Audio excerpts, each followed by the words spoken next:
What happens when your system's most critical dependency goes down? The one piece of software you thought was completely bulletproof? Well, here is the hard truth for you. It is going to break. That illusion of perfect uninterrupted software, it's just that, an illusion. Welcome to Engineering Clarity. Today we are not going to sit here and talk about how to build a system that never fails, because frankly, that's impossible. Instead, we are going to talk about what happens next. We are looking at reliability engineering, designing for failure. Here's an idea that sounds a bit counterintuitive but makes total sense. The absolute best engineers in the world, they don't just try to prevent failure. They actively plan for their systems to break. They design for it.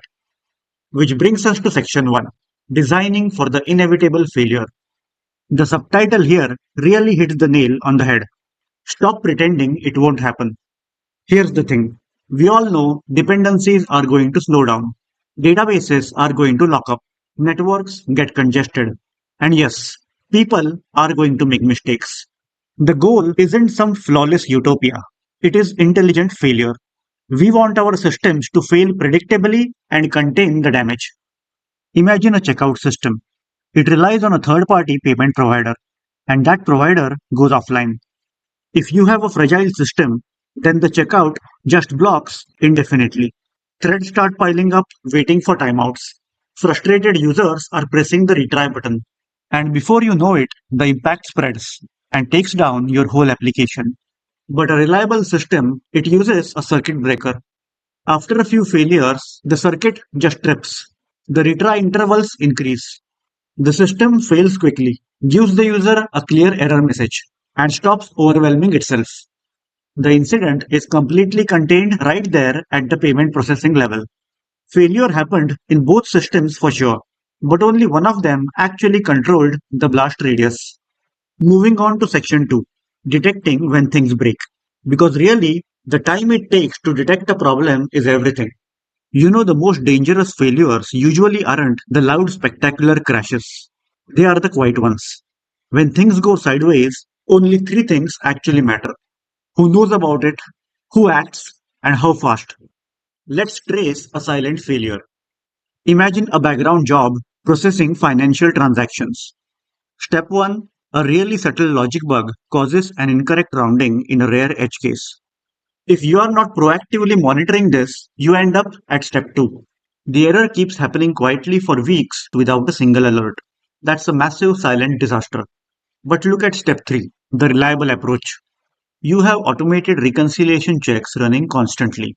So the very second the deviation hits a certain threshold, an alert triggers instantly and the bug is caught early. That reduces the impact dramatically. Because in the real world, your time to detection often matters way more than your time to fix. But that early detection leads us straight into section 3, avoiding the alert trap. So ask yourself, do you actually have clear signals when things go wrong? Or is your system just crying wolf all day long? Picture this chaotic setup. You have got a minor latency fluctuation, maybe a slight delay in a background job, and it's just ping, ping, ping, ping. Engineers are getting bombarded with dozens of these minor alerts every single hour. And what happens? Alert fatigue. It's inevitable. The alerts get muted, the noise gets tuned out, and eventually a massive critical incident gets completely ignored because your team is literally drowning in noise. Good observability prioritizes signal over noise by tying alerts to actual user visible impact. It means that when a critical alert fires, it's a real problem. The alert is trusted and someone acts on it right away. Piling on too many alerts actually reduces your reliability. Honing in on the right one is what improves it. Section 4, tailoring the stakeholder view. Essentially, who needs to see what? Because let's face it, failure looks totally different depending on where you sit in the org chart. A reliable system feeds the right information to the right people without sparking a mass panic. Let's walk through this matrix.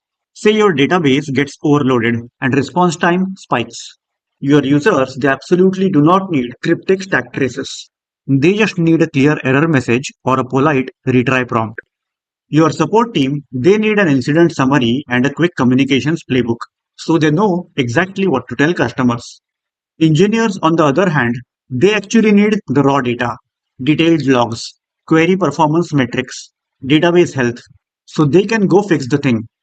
And leadership, they just need to know the business risk exposure and the overall scope of the impact. By tailoring that visibility to the specific role, you cut right through the chaos. You're giving everyone exactly what they need to do their jobs.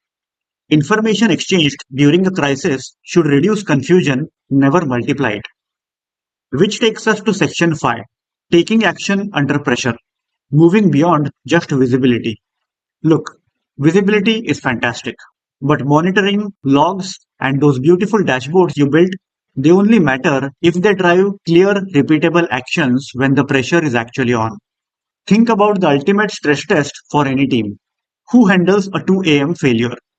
Servers are flashing red, the database is locked up, customers are getting errors, and you are jolted awake in the dead of the night.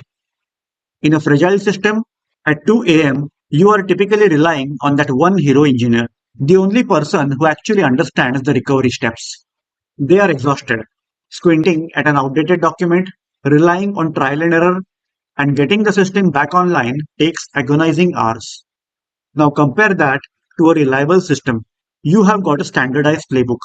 The diagnostic steps are crystal clear. Your dashboards are actively guiding the investigation. Any on-call engineer can confidently step in, follow the playbook, and resolve the issue. Good systems don't rely on heroes. They make knowledge available to everybody so that when things break, the response is calm, collected, and totally repeatable. And this brings us to section 6, observability with a purpose. It's all about faster understanding. See, observability isn't just holding terabytes of log data and praying the answer is buried in there somewhere. The goal isn't just to have more dashboards. It's to have a faster understanding so that you can make better decisions under pressure. Imagine you are running a complex distributed inventory system and users are complaining about things being intermittently slow. Without distributed tracing, you are just staring at fragmented logs. Every individual service says, "Hey, I am healthy," and the root cause is totally hidden. But with distributed tracing, you can see the entire end-to-end path of a user's request. You instantly spot the exact issue and isolate the problem in seconds, not hours. And that brings us to this incredibly powerful quote. Failure is not a sign of weakness.